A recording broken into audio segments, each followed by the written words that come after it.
Fin dal 1972 l'UNESCO, organismo dell'ONU dedicato all'educazione, alla scienza e alla cultura, ha istituito un elenco ufficiale di beni culturali e naturalistici d'eccellenza da proteggere. È nata così la lista del patrimonio mondiale dell'umanità.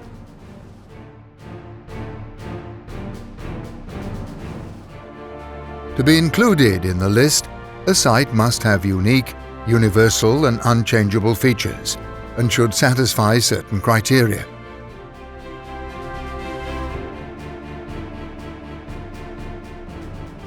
So verpflichtet die wertvolle Anerkennung seitens der UNESCO die Verantwortlichen der Stätten aktiv zur Anerkennung zahlreicher, rigoroser Parameter zum Schutz und Erhalt des Erbes.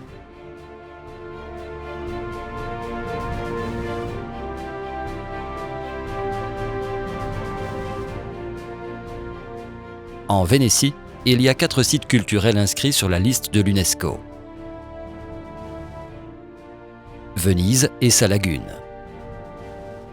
La ciudad de Vicenza y las villas de Andrea Palladio en la región Véneto. 维罗纳城、帕多瓦的植物园。 С 2009 года внесен памятник природы Доломиты, который частично находится на территории Венето и простирается до других смежных регионов.